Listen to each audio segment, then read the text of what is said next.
Maj nous a rejoint pour nous parler d'un événement. On en parle souvent sur les réseaux sociaux. Je regarde un petit peu, je scrute le Repair Café. Avant de parler du Repair Café, avec cette journée fantastique du samedi 13 septembre, puisque on va fêter un anniversaire et en plus il y aura le Repair Café. Avant d'en savoir un petit peu plus sur le Repair Café, on va passer plutôt à l'atelier de Claret. On fait une petite parenthèse parce que l'atelier de Claret, c'est quelque chose que tu portes, ça, Maj. Oui, effectivement, depuis un certain nombre de temps maintenant, un certain nombre d'années, mais l'atelier de Claret, c'est une association, un tiers-lieu, en fait, qui œuvre pour améliorer déjà la vie des gens de Claret, mais aussi des gens du territoire. Voilà, c'est un Fab Lab avant tout. Et on a aussi des bureaux partagés et on forme les adhérents et à tout ce qui est outils numériques et comment mener des projets dans ce sens. Ça veut dire que si quelqu'un nous entend aujourd'hui, hormis les gens de la commune de Claret, parce que tu es basé à Claret, donc c'est spécifique, Mhm. hormis ça, s'il y a des gens qui nous entendent, s'il y a des gens qui veulent, qui ont des problèmes informatiques parce qu'ils y comprennent rien, parce qu'il faut qu'ils soient un petit peu formés ou des choses comme ça, ils peuvent faire appel à l'atelier de Claret. Ah oui, carrément, on est situé sur Claret, mais on ne se limite pas à Claret, ça serait dommage. Eh oui, non, mais bien sûr, mais c'est quand même relativement important de savoir que ça existe. Alors, bien sûr, là, on va parler bien sûr de ce qui nous intéresse le plus, c'est le Repair Café. Alors, première question, c'est vrai que ça circule beaucoup, comme je l'ai dit, sur les réseaux sociaux. Je sais que les gens qui sont au sein de ce Repair Café, il y a des grosses réunions qui sont faites peut-être chaque semaine ou chaque mois. Il y a des gros débriefs, on tient des espèces de comptes de partout. C'est une affaire très, très, très Ah, sérieuse. très sérieuse, oui. Je vois que c'est bien mené. Alors, on va fêter ce samedi les 1 an du Repair Café. En 2 mots, le Repair Café, c'est quoi pour les gens qui ne connaissent pas? Le Repair Café du Pic Saint-Loup, c'est déjà un projet donc de l'atelier de Claret.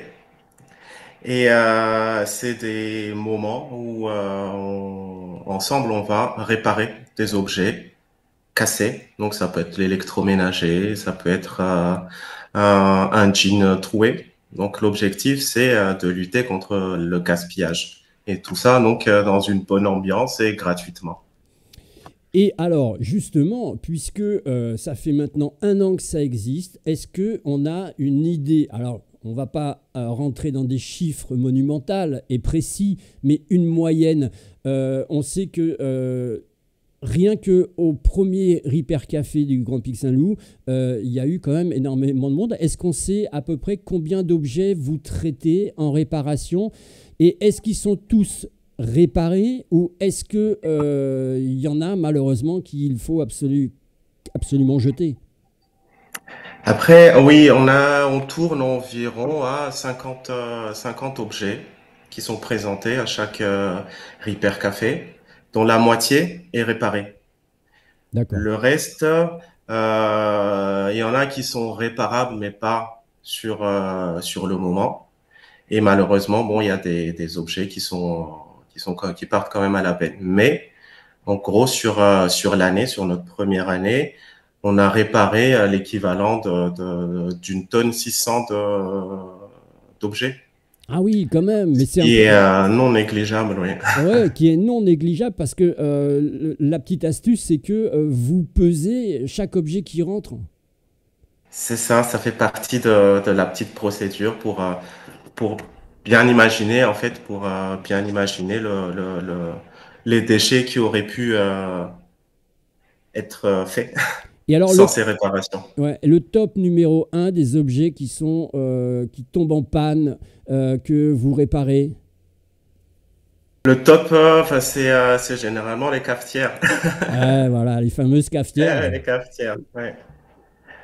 Et puis après, ouais, environ deuxième lieu, bah, les grippins, bah, des trucs, des petits objets du quotidien qui malheureusement sont conçus assez mal pour l'instant.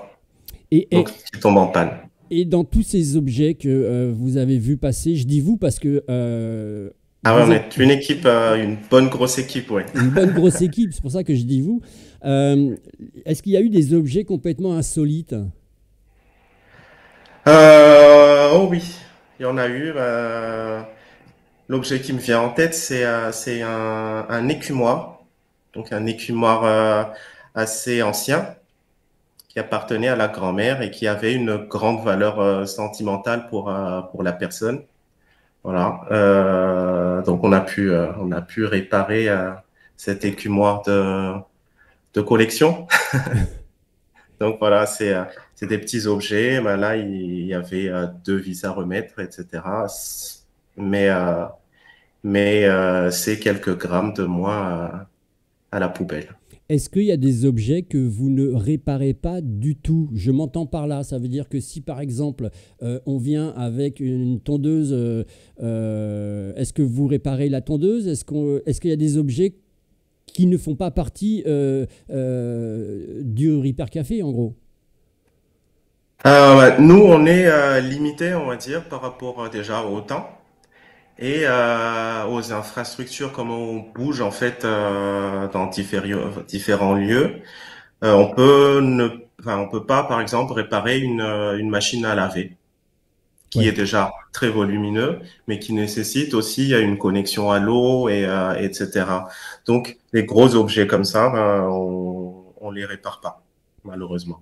Alors Enfin, moi, en tout cas, pas dans les Repair Cafés. pas dans les Repair Café. On l'a bien compris. Alors moi, j'ai déjà été dans des Repair Café puisque j'avais aussi du matériel qui était en panne, notamment une imprimante, puisque maintenant c'est compliqué avec les imprimantes entre les cartouches. Ouais. Je sais pas si tu te rappelles, mais les cartouches qui bloquent les machins, les trucs, oh là là, c'est une catastrophe. Ouais. Euh, euh, Justement, qu'est-ce que toi tu en penses? Ça fait un an que le Repair Café existe. Est-ce qu'il y a eu une certaine évolution dans la fabrication d'objets de maintenant ou est-ce que les gens font beaucoup plus attention? Ça veut dire qu'au lieu de prendre, de jeter, ils vont se dire bah, c'est peut-être mieux de réparer. Est-ce que tu vois une amélioration de la mentalité des gens? Mais il y a quand même un effort qui a été fait par tout le monde, hein, une sensibilisation justement à la réparation. Et effectivement, de plus en plus de monde a le réflexe d'essayer de faire réparer ou de réparer. Et il y a quand même une envie, en fait, des personnes à apprendre à réparer. Hmm. Et ça, je pense que c'est un peu grâce aux initiatives telles que les Repair Café qui encouragent cela. Puisque je le rappelle, quand on vient au Repair Café, on ne fait pas réparer son objet, on répare ensemble et on apprend en fait à réparer son objet.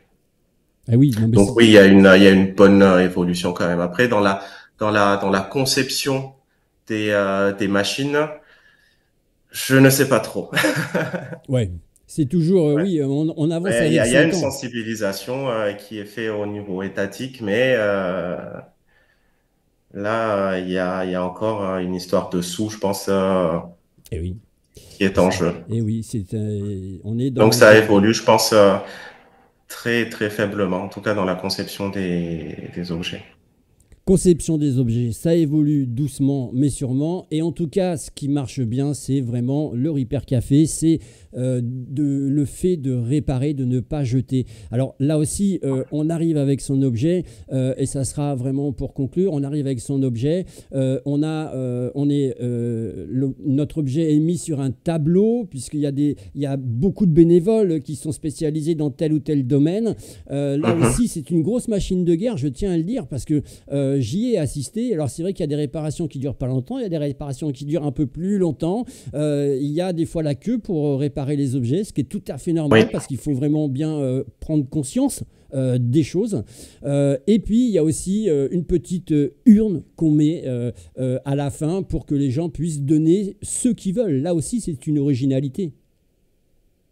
c'est ça, effectivement. Après chaque réparation, on incite les personnes à faire un petit don. Ça permet à nous, comme ça s'appelle un hyper café, moi, d'acheter du café, par exemple. Voilà. Ça nous permet de tourner un petit peu et d'acheter comment on appelle ça, Des outils. des outils, des consommables. Et oui, parce Et qu'à chaque fois, il y a un super bel accueil, il faut le dire, hein. Il y a du café, il y a des petits gâteaux, il y a des petits trucs pour tout le c'est monde ça. pour faire patienter les gens. Et c'est important. Il y a même des tables aussi pour les enfants pour qu'ils puissent patienter avec des crayons de couleur. Voilà. Donc c'est quand même bien pratique. On rappelle que c'est quand même la fête ce samedi, puisque vous Mhm. allez fêter les 1 an. Je dis vous, c'est toi, bien sûr, et tous ces bénévoles qui sont là, parce que sans les bénévoles, il n'y a pas de Hyper Café. Ça, c'est C'est ça, on est 70 bénévoles pour 70 le bénévoles, voilà. Mais 70, ça, donc c'est c'est au moins une association qui marche pas rien. et qui fonctionne. Et c'est pas rien. Je vous rappelle que vous pouvez Voilà. voter pour cet événement. En haut à droite de votre écran vient de s'afficher le numéro, c'est le numéro 1 pour Mage, et c'est 60, voire peut-être même plus, puisque des bénévoles, ils en recherchent toujours, et c'est encore d'actualité. Votez maintenant, vous tapez dans les commentaires le chiffre numéro 1. Merci beaucoup, Mage. Et après, tu permets, j'ai encore Oui, 2 petites oui. secondes, ouais, donc juste pour des remerciements, puisque tout ça, ça s'est fait grâce au soutien de la mairie de Claret, qui est vraiment non négligeable, qui nous prête déjà les locaux et nous prête tous les mois, enfin, quand on a besoin, les locaux de la mairie pour faire ces Repair Café. Et puis tous les partenaires. Mieux vivre pour tous qui nous accompagne, le Repair Café de Montferré qui nous a aidé à démarrer. Et voilà, sans toutes ces personnes, il n'y aurait pas eu grand-chose. Et oui, Voilà. comme quoi, il faut être solidaires les uns et les autres pour faire naître les bonnes idées. En tout cas, c'en est une. Votez les amis pour leur faire gagner un reportage. Ils le méritent. Salut Mage. Salut, merci, ciao.